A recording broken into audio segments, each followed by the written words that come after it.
빌립보서 1장 3절에서 11절까지 말씀입니다. 제가 대표로 봉독하겠습니다.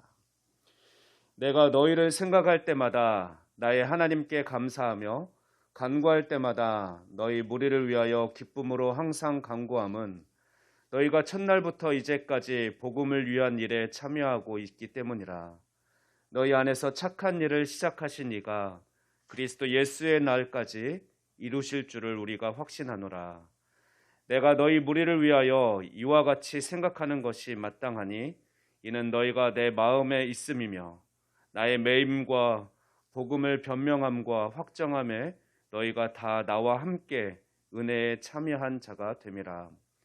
내가 예수 그리스도의 심장으로 너희 무리를 얼마나 사모하는지 하나님이 내 증인이시니라. 내가 기도하노라. 너희 사랑을 지식과 모든 총명으로 점점 더 풍성하게 하사 너희로 지극히 선한 것을 분별하며 또 진실하여 허물 없이 그리스도의 날까지 이루고 예수 그리스도로 말미암아 의의 열매가 가득하여 하나님의 영광과 찬송이 되기를 원하노라. 아멘. 히터 좀 꺼줄까요? 그렇게 춥지는 않으시죠? 네. 껐다가 있다가 다시 또 켜도록 하겠습니다. 그리고 오늘은 헌금이 없고요. 내일 신년 감사 예배 때 헌금을 드리시면 되겠습니다. 그리고 송구영 신 예배로 이제 드리기가 좀 무리가 있어서 저희 교회는 제가 그냥 이름을 정하기를 그냥 송년 감사 예배, 한 해를 마무리하면서 온 성도들이 함께 감사 예배로 올려드리고 또 내일은 신년 감사, 또 새해를 허락하신 하나님께 감사하는 예배로 드리고자 합니다. 이 시간에는 사랑하라 마지막까지 라는 제목을 함께 은혜를 나누고자 합니다. 여러분 2022년도가 이제 몇 시간 남았습니까? 3시간 하고 한 40몇 분, 4시간이 채 남지 않았습니다. 새해 첫날 각자가 또 세웠던 목표가 있었을 것이고 각오가 있었을 텐데 그대로 잘 살아오셨습니까? 좀 아쉬움이 많이 남는 분도 있고 열심히 살았다 스스로를 칭찬해주고 싶은 분도 있을 것 같습니다. 여러분 혹시 올 한 해가 무척 짧았다, 왜 이렇게 짧았지? 라고 생각되시는 분 있습니까? 한번 이렇게 손으로 네, 우리 아이들도 되게 짧았다고 생각을 하는군요. 네, 이거 안 되는데. 네, 그렇다면 여러분은 늙은 것입니다. 왜냐하면 나이를 먹은 만큼 그 속도로 왜 인생이 간다고 그러잖아요. 세월이 간다고. 그래서 80세면 80km로 가고 그런다고 하는데 우리 8살 찐인가? 찐이가 손 들었지? 손을 이렇게 들었는데 네, 빠르게, 물론 속도는 체감은 각자 나름이니까. 네, 그런데 사실은 세상에서 소위 그렇게 말하지만 저는 그렇게 생각하지 않습니다. 오히려 열심히 살아온 사람이 빠르게 시간이 지나간다라고 느낄 것이라고 생각합니다. 특히 열심히 사는 것 중에 열심히 사랑하며 살아온 사람이 시간이 빠르게 지난 것으로 느껴질 것입니다. 만약에 사랑이 없이 힘들게 살아온 사람은 시간이 느리게 지나간다. 하루하루가 왜 이렇게 안 가는 거야? 라고 그렇게 힘들게 지내왔을 것입니다. 저는 2022년도가 너무 빨리 지나갔습니다. 돌아볼 사람이 많았고 또 사랑하며 섬길 사람이 점점 더 많아지고 있기 때문에 그렇습니다. 그래서 2022년도가 참 빠르게 지나간 것 같습니다. 여러분도 그렇습니까? 그렇다면 여러분은 2022년도를 사랑하며 열심히 살아왔습니다. 그래서 여러분은 칭찬받을 만합니다. 우리 옆에 사람, 주변에 있는 사람 한번 칭찬해 줄까요? 이렇게 한번 칭찬하고 격려해 봅시다. 당신은 2022년도를 따라해 보세요. 당신은 2022년도를 사랑하며 열심히 살아왔습니다. 사랑하며 열심히 살아왔습니다. 잘하셨습니다. 수고하셨습니다. 네, 온라인으로 예배 드리시는 분들도 옆에 있는 분들 그렇게 칭찬하셨죠? 아니면 옆에 아무도 없다, 나 혼자서 예배드린다, 그럼 스스로를 이렇게 손을 스스로 안아주면서 토닥여주면서 격려해 주시기 바랍니다. 여러분은 사랑하며 누군가를 사랑하며 살았다면 충분히 격려받을 자격이 있습니다. 여러분 혹시 2022년도 올해가 되면서 첫 주에 제가 함께 말씀으로 나눴던 그 말씀을 기억하시는 분이 계실까요? 네, 쉽지 않죠. 지난주 말씀도 기억 안 나는데 목사님 무슨 말입니까? 뭘 기대하십니까? 그럴 수 있는데 이 시간 그 말씀을 기억해낼 수 있도록 제가 본문 말씀과 간단하게 어떤 말씀을 나눴는지 말씀드리도록 하겠습니다. 에베소서 5장 15절에서 17절 말씀을 본문으로 지혜로운 삶을 살아가자라고 말씀드렸었습니다. 본문을 읽어드리면 에베소서 5장 15절에서 17절 말씀입니다. 혹시 펴보실 분은 펴보셔도 되겠습니다. 그런즉 너희가 어떻게 행할지를 자세히 주의하여 지혜 없는 자같이 하지 말고 오직 지혜 있는 자같이 하여 세월을 아끼라. 때가 악하니라. 그러므로 어리석은 자가 되지 말고 오직 주의 뜻이 무엇인가 이해하라.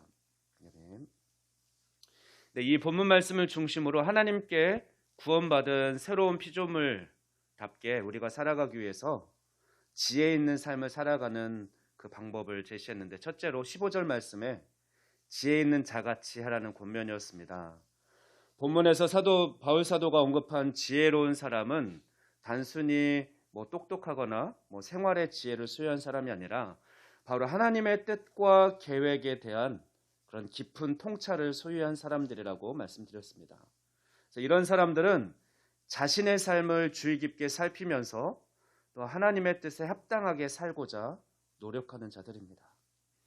그러면서도 그들은 스스로 지혜롭다고 착각하며 그렇지 않은 사람들은 어떻습니까? 반면 지혜 없는 사람들은 하나님의 계획과 구원에 대한 통찰이 없습니다. 그래서 가장 고상하고 가치 있는 삶의 목표도 알지 못합니다. 그냥 단순히 눈에 보이는 삶, 그래서 자신들에게는 별 문제가 없다고 생각하고 그렇게 눈에 보이는 것들을 쫓아서 살아가고 있죠. 에베소 교회 성도들은 지혜로운 사람들처럼 자신들이 어떻게 살고 있는지 주의 깊게 살펴야 했습니다. 그래서 우리를 또 과연 자신의 빛의 자녀답게 합당하게 살고 있는지, 자신의 삶의 방식이 하나님께서 요구하시는, 기대하시는 삶과 일치하는지 성찰하면서 살아가자라고 첫 번째로 말씀드렸습니다. 두 번째로는 17절 말씀을 통해서 주의 뜻을 이해하라라고 말씀드렸습니다. 어리석은 자들은 주의 뜻을 알지 못하고 이해하지도 못하기 때문에 욕심을 따라 살며 육체와 또 마음이 원하는 것을 따라가서 쫓아가며 살아갑니다. 삶의 기준, 행복의 기준이 그래서 쾌락입니다. 맛있는 거 누가 먹었는지, 또 예쁜 거 누가 가지고 있는지, 그래서 또 더 남보다 비싼 거, 더 즐거운 것을 누렸는지 그것을 SNS에 자랑하면서 마치 자신의 삶은 가치 있는 삶이고 성공적인 삶인 것처럼 자신을 포장하면서 살아가고 있는 그런 삶의 모습이 오늘날 사람들의 삶의 모습입니다. 그러나 그들의 속은 비어 있습니다. 허무함과 외로움이 현대인들을 감싸고 있습니다. 그러면 우리는 지속적으로 주님의 뜻을 생각하고 그것을 이해하며 살아야 한다고 말씀드렸습니다. 그리고 그 구체적인 적용으로 두 가지를 말씀드렸었는데, 하나는 하나님의 뜻을 바르게 알기 위해서 먼저 순종하는 삶을 살아갈 것을 제안했습니다. 왜냐하면 하나님께서는 순종하고자 하는 자에게 하나님의 뜻을 보여주시기 때문에 그렇습니다. 또한 두 번째로는 성경 말씀을 우리가 깊이 공부하고 묵상하자라고 말씀드렸습니다. 왜냐하면 하나님은 당신의 모든 것을 이미 하나님의 말씀 성경에 다 말씀해 주셨기 때문에 그렇습니다. 그래서 우리가 단순히 묵주를 돌리고 주문을 외우듯이 성경을 그렇게 기계적으로 읽는 것이 아니라 한 구절 한 구절을 읽더라도 정확한 의미를 공부하듯이, 그래서 주석도 찾아가고 요즘에 인터넷으로도 그런 제대로 된 뜻들을 찾아갈 수 있기 때문에 그렇게 말씀을 읽어가자라고 제안을 드렸었습니다. 우리가 손을 뻗을 만한 곳에 사실 휴대폰에서도 어플로도 얼마든지 말씀을 대할 수 있기 때문에 말씀을 좀 가까이 하는 삶을 살자라고 적용으로 제안을 드렸었습니다. 사도 바울 같은 경우도 어떻게 했습니까? 말씀의 중요성을 알기 때문에 사도행전을 읽어보면 어디를 가든지 그곳에서 몇 사람이 됐든 모인 자들에게 말씀을 자세하게 가르치셨습니다. 에베소에서 같은 경우는 2년 이상을 그렇게 가르쳤죠. 그리고 그들을 떠날 때, 사랑하는 사람들을 떠날 때는 또 그리스도와 주와 은혜의 말씀에 그들을 부탁하고 떠났습니다. 왜냐하면 하나님께서 우리들에게 주신, 사실 하나님께서 우리 인간들에게 주신 전 재산은 물론 예수님을 이 땅에 보내주셨지만 예수님은 다시 승천하셨고 그 이후에 우리에게 주신 모두 전부는 말씀입니다. 전 재산을 주신 것과 같거든요. 그것을 우리가 소홀히 대한다면 어리석은 사람들이죠. 하나님을 알고자 한다면서 하나님의 말씀을 보지도 않아, 펴보지도 않아. 예수님을 닮고 싶다고 하면서 예수님이 어떤 삶을 사셨는지 무슨 말씀을 하셨는지 묵상하지 않는다면 그것은 모순일 것입니다. 그래서 손이 닿을 만한 곳에 있는 그 은혜의 말씀을 우리도 사도 바울이 그렇게 강조했던 것처럼 우리도 말씀에 잠겨 살아갈 것을 제안했습니다. 그리고 가장 강조했던 세 번째 16절 말씀에 세월을 아끼라는 말씀이었습니다. 바울은 자신의 삶을 주의 깊게 살피는 지혜로운 사람들의 가장 중요한 특징으로 또한 시간에 대해서 올바른 태도를 갖고 있다는 것을 강조했습니다. 그래서 시간을 허비하지 말고 선용하라. 아끼라라고 번역한 헬라어는 엑사고라조인데 사다, 구입하다라는 뜻이 있다고 했습니다.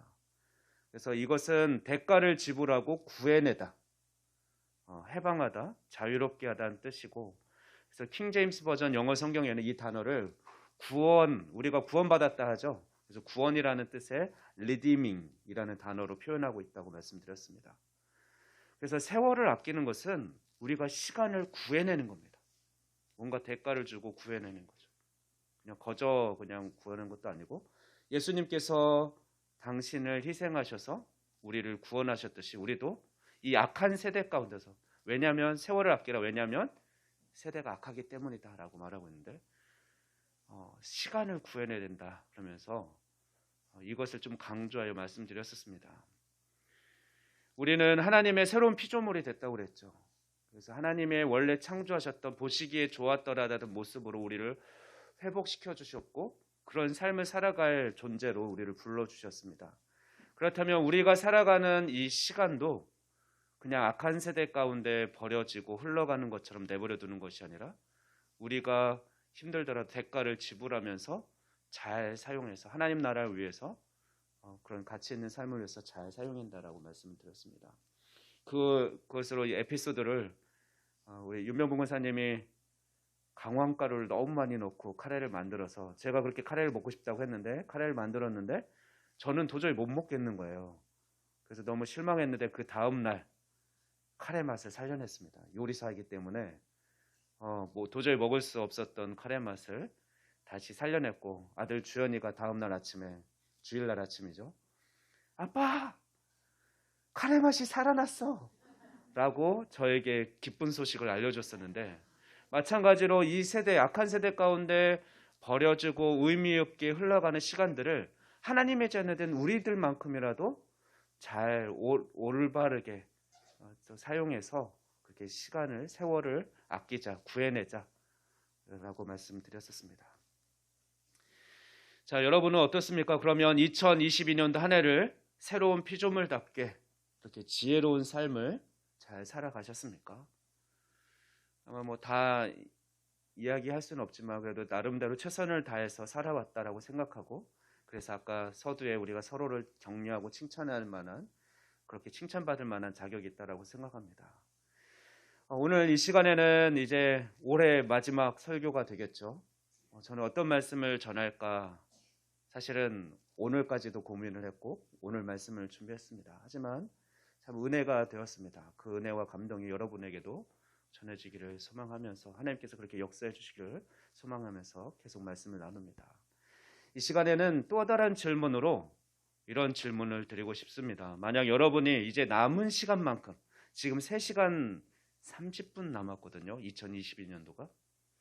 그만큼만 살 수 있다면 이 세상에서 여러분은 무엇을 하시겠습니까?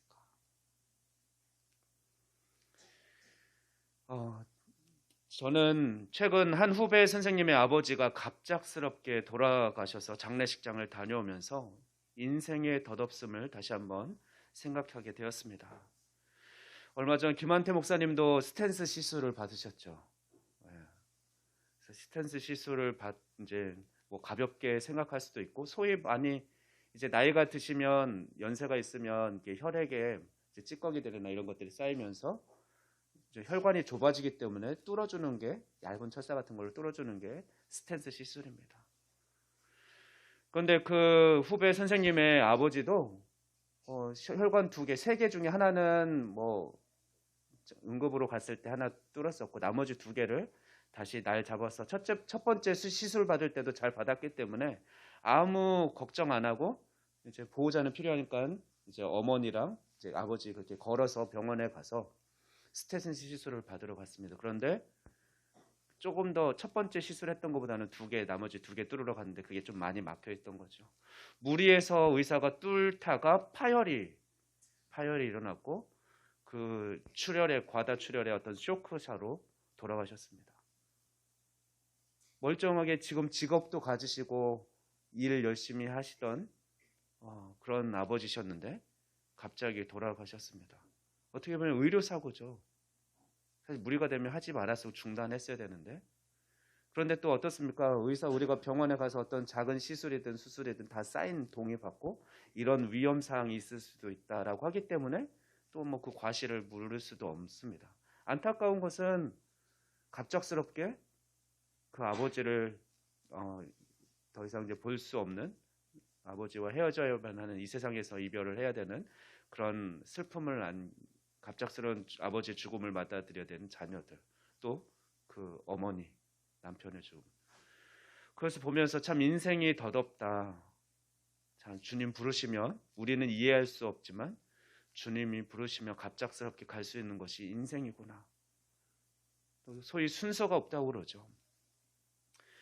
그래서 저는 가끔 이렇게 장례식장을 가면서 이제 그런 생각합니다. 저도 언젠가는 뭐 죽음을 생각해 본 적도 있으니까, 그때 생각해 보니까 많은 사람들이 사실 우리가 빛의 자녀로 살아가지만 빛의 자녀로 살아가면서 그 빚진 것 때문에 사실 스트레스 받죠. 빨리 갚아야 되는데. 그래서 막 아껴 쓰고 쪼들리게 살기도 하고, 뭐 사업하시는 분은 또 그것을 만기일이 도래하면 막 또 다른 데 또 돈을 빌려서 그걸 메꾸고 이러면서 그 스트레스를 받으면서 살아가는데, 죽음 앞에서는 아무리 큰 빚도 사실 숫자에 불과합니다. 그리고 반대로 아무리 내가 큰 돈을 벌었어도 죽음 앞에서는 숫자에 불과합니다. 여러분, 여기 앉아 계신 부자 분께 한번 묻습니다. 여러분, 그 돈 어떻게 하실 겁니까? 죽으시면 다 싸지고 천국에 가실 겁니까? 천국에 가서 그 어디다 쓰시렵니까? 소위 우리가 그 예화로, 그래서 우리가 금을 좋아하는데, 어떤 부자가 금을 잘뜩 짊어지고 천국에 갔더니, 베드로가 그랬다 했는데 누가 그랬죠? 청정문지기. 야, 너 그거 왜 아스팔트 재료를 그렇게 힘들게 들고 왔냐? 예, 우리가 이 세상에서는 귀하게 여기던 그런 금 같은 것도 사실 가장 좋은 것이라고 우리가 생각하지만 천국에서는 그렇지 않다라는 거죠. 여러분은 이제 몇 시간밖에 살 수 없다라고 가정한다면 무엇을 하시겠습니까? 남은 3시간 반 동안 무엇을 하시겠습니까? 지난 인생을 돌아보며 후회하고 안타까워 하시겠습니까? 아니면 몇 시간이라도 해보고 싶은 것을 하시겠습니까? 그리고 여러분이 그 짧은 시간에 해보고 싶은 것은 무엇입니까? 아마 많은 사람들이 이런 답을 생각할 것 같습니다. 사랑하는 사람을 찾아갈 것 같습니다. 먼저는 가족이겠죠. 가족을 찾아가서 그동안 여보 고마웠어. 나 때문에 고생도 많았지. 더 행복하게 해줬어야 되는데 때로는 내가 괜히 짜증도 냈고 그런데 짜증까지 받아주면서 사느라고 고생 많았어. 이제 남은 시간만큼에도 내가 당신을 기쁘게 해주고 싶어. 뭐 먹고 싶어? 내가 맛있는 요리 한번 해줄게. 하면서 할 수도 있고요.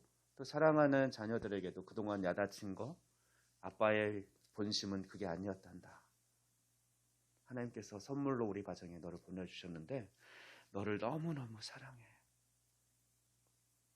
이렇게 마지막 순간도 너와 함께 할 수 있어서 좋아. 그러면서 사랑하는 사람을 저는 찾아갈 것 같습니다. 그리고 다시 한번 사랑한다라고 고백할 것 같습니다. 그리고 사랑하는 사람과 사랑하는 일, 좋아하는 일을 함께 하면서 남은 인생을 마무리하고 싶습니다.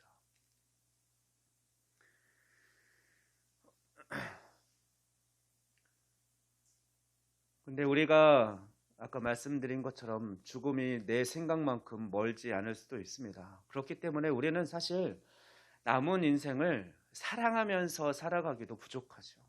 시간이 부족합니다.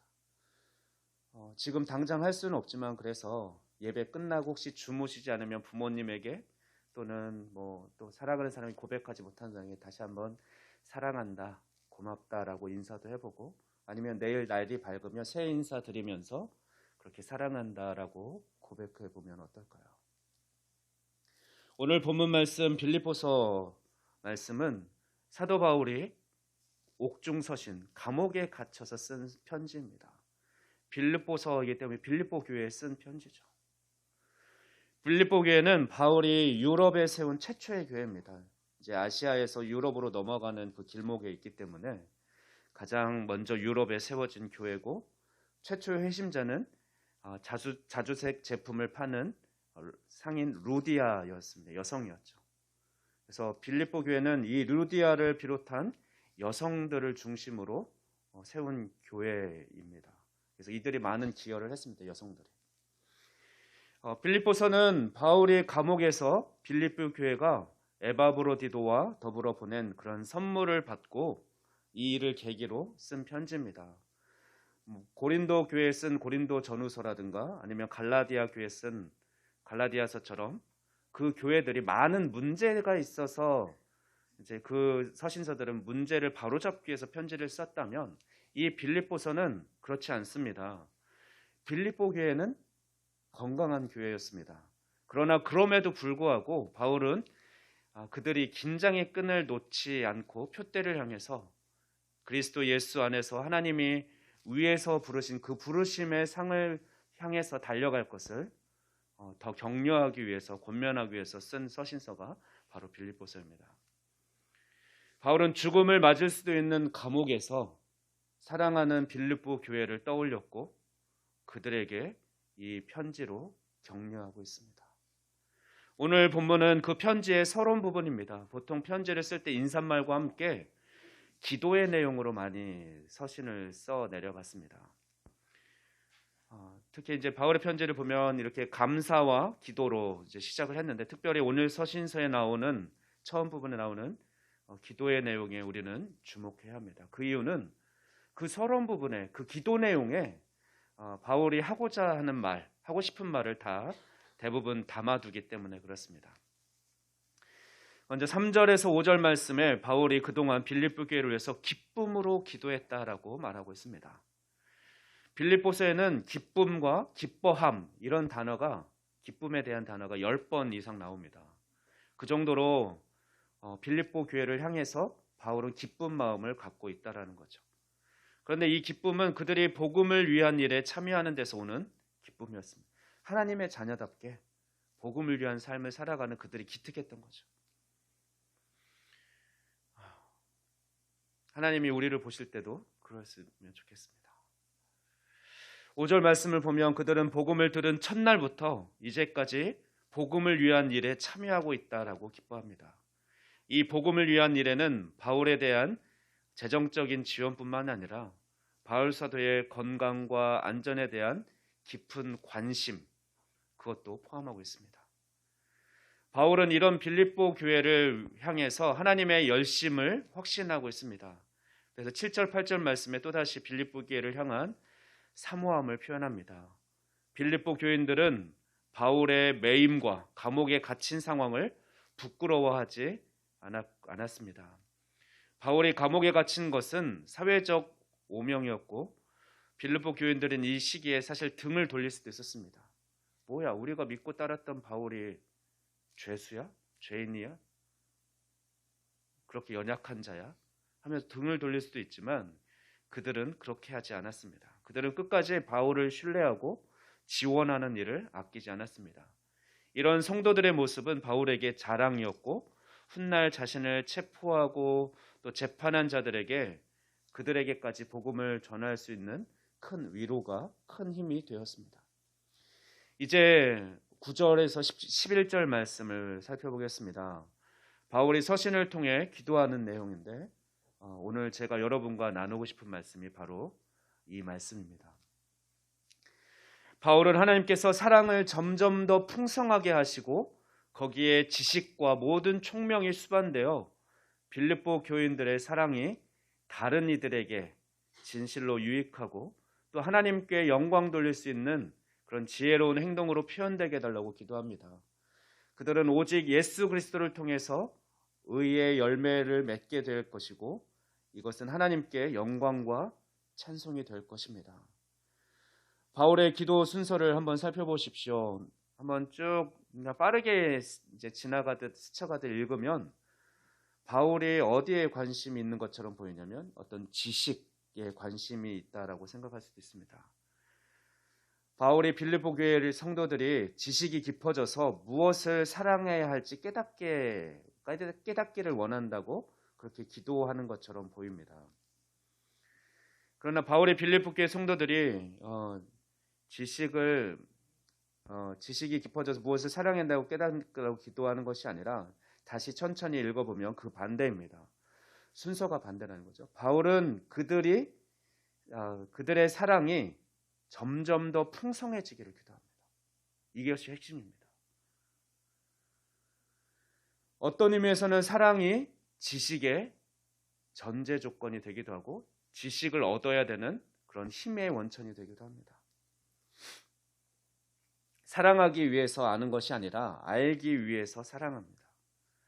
바울은 우리에게 지극히 선한 것, 탁월한 것, 정말로 중요한 것, 궁극적으로 중요한 것을 분별하려고 한다면 먼저 우리가 사랑할 수 있어야 된다라고 강조하고 있는 것이죠. 이 세상의 합리주의는 당신이 생각하는 바가 바로 당신이다라고 말합니다. 생각대로 티 이런 것도 있죠. 그래서 너가 생각하는 대로 사는 거야 라고 이것을 많이 강조합니다. 그래서 생각하는 게 결국 네 인생이야 라고 강조하지만 바울은 반대로 생각하는 것이 아니라 사랑하는 것이 바로 너야, 너의 인생이야 라고 강조하고 있습니다.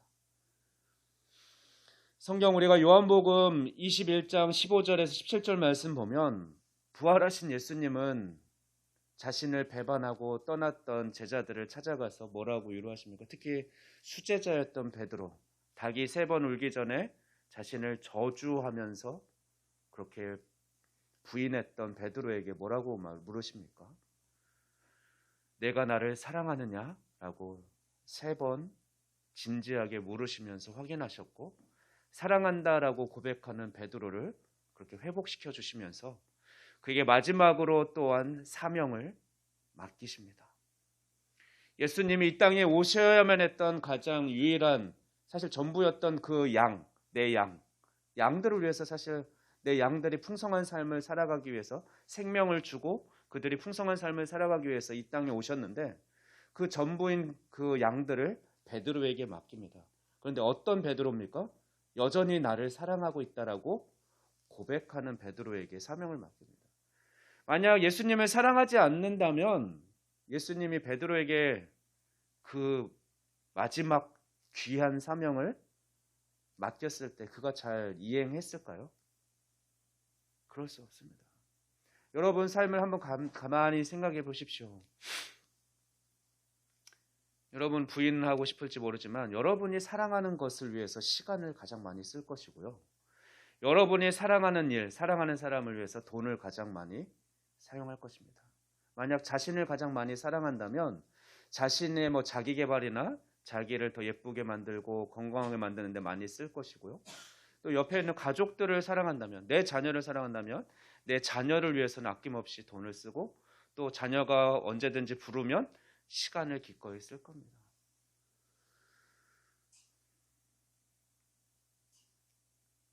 예수님은 자신을 저주하면서까지 배반한 베드로에게 나를 사랑하느냐고 물으셨고 가장 귀한 사명을 맡기셨습니다. 여러분은 누구를 사랑하십니까? 그리고 무엇을 사랑하십니까? 또 그리고 여러분이 사랑하는 것이 바로 그렇게 여러분이 사랑하는 그것들이 바로 여러분의 삶을 만들어가게 할 것이고 여러분의 정체성, 여러분이 될 것입니다. 사실 여러분이 가장 열광적으로 그렇게 사랑하는 것이 바로 예배의 삶입니다. 무섭죠? 예수님께서는 너희는 먼저 그의 나라와 그의 의를 구하라 라고 말씀하셨습니다. 즉 바꿔서 말하면 하나님의 나라와 하나님의 의를 먼저 구하지 않으면 그것은 하나님을 섬기는 것이 아니라는 거죠. 하나님을 사랑하는 것이 아니라는 겁니다. 여러분은 가장 먼저 무엇을 사랑합니까? 무엇을 구합니까?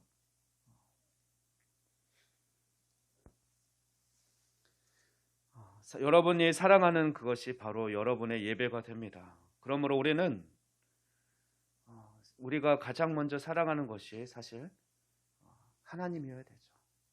왜냐하면 하나님은 사랑이신데 우리를 하나님의 형상대로 창조하셨고 우리를 창조하신 이유, 인간을 창조하신 이유가 바로 하나님을 사랑하기 위해, 하나님을 예배하기 위해 그렇게 창조하셨기 때문에 우리의 존재 목적이 하나님을 사랑하는 것이기 때문에 당연히 우리는 사랑해야 된다는 거죠. 그리고 또 하나님의 사랑을 받은 우리, 하나님께 예수님으로부터 우리가 구원받은 우리는 또 하나님이 사랑하는 또 다른 사람을 사랑하기 위해서, 이웃을 사랑하기 위해서 우리를 하나님은 구원해 주셨습니다. 우리를 불러주셨죠. 그렇기 때문에 우리는 하나님이 사랑하는 또 다른 사람, 이웃을 우리는 사랑하는 일에 힘써야 할 것입니다. 저는 2019년도 죽음까지도 생각할 정도로 힘든 일을 겪으면서 창세기 요셉의 말씀을 묵상하게 되었고 거기서 성공한 인생이 무엇인지 그 허무한 그 허무감에 깊은 허무감에 빠졌을 때 도대체 성공한 인생은 무엇이라고 묵상할 때 요셉의 삶을 통해서 하루하루 하나님과 동행하는 삶이 성공한 삶, 형통한 삶이다라는 것을 깨닫게 하셨고 또한 내일은 내 날이 아니므로 내일은 내가 누리지 않은 날이기에 내 것이 아직은 아니죠. 그렇기 때문에 현재 나와 함께하고 있는 사람을 마음껏 사랑하고 내가 뭔가를 해줄 게 없더라도 말 한마디라도 따뜻하게 살아가야겠다. 그렇게 인생을 정리하고 할 수 있는 그런 소중한 시간을 가졌었습니다. 여러분이 사랑하고 있는 것, 그것이 여러분의 삶입니다. 그리고 하나님은 여러분을 그렇게 사랑하는 존재로 먼저는 하나님을 사랑하기 위해서 여러분을 지으셨고 또는 그 다음은 이웃을, 옆에 있는 사람을, 현재 함께하고 있는 사람을 사랑하게 하기 위해서 여러분을 구원해 주셨습니다. 이제 말씀을 정리하려고 합니다. 아까 말씀드린 대로 좀 권면을 합니다. 지금 당장 예배 중이어서 말할 수 없고 전화할 수 없지만 오늘이 지나기 전에 올해가 2020년도가 다 가기 전에 사랑한다고 고백하고 사랑을 표현하십시오. 그리고 남은 인생을 다른 사람을 사랑하는 데 사용하십시오. 먼저는 하나님을 사랑하고 또 하나님이 사랑하는 그 이웃을 사랑하는 데 여러분의 인생을 남은 시간을 사용합시다. 혹시 나는 사랑하는 사람이 한 사람도 없습니까? 그러면 사랑하는 사람을 달라고 기도하십시오. 하나님은 우리를 마음껏 서로 사랑할 수 있는 하나님 나라 가족 공동체로 불러주셨습니다. 올해 열심히 사랑하고 섬기셨습니까? 주님 앞에 서는 날까지 서로 마음껏 사랑하고 섬기며 살아갑시다. 저는 우리 작동교회가 빌립보 교회와 같이 서로가 신뢰하고 사랑하며 섬기는 그런 교회로 세워져 가기를 소망합니다.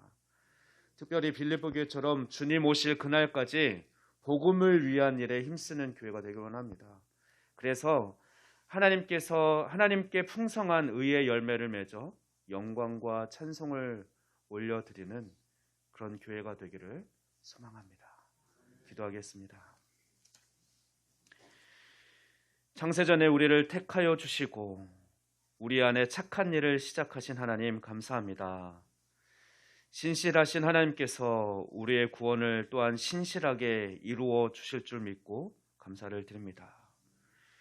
우리가 어떤 상황과 환경 가운데도 늘 복음을 위한 일에 또 기쁨으로 참여하는 제들 되게 하여 주시고 우리를 통해 많은 의의 열매를 맺게 하여 주시옵소서. 이를 위해 먼저 사랑할 줄 아는 성도가 되게 하여 주시옵소서. 남은 인생을 함께 하게 한 사람들, 옆에 있는 사람을 사랑하는 일에 힘쓰게 하여 주시고 또 하나님을 사랑한다 고백하며 하나님을 마음껏 사랑하고 또 그것을 행함으로 실천함으로 그렇게 표현할 수 있는 우리의 복된 인생이 되도록 주님 인도하여 주시며 영광 받아 주시옵소서. 우리의 남은 인생을 남은 시간들을 주님께 의탁합니다.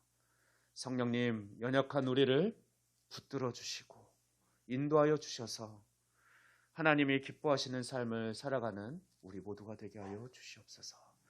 감사드리며 이 모든 말씀 우리 주 예수 그리스도의 이름으로 기도하옵나이다. 아멘.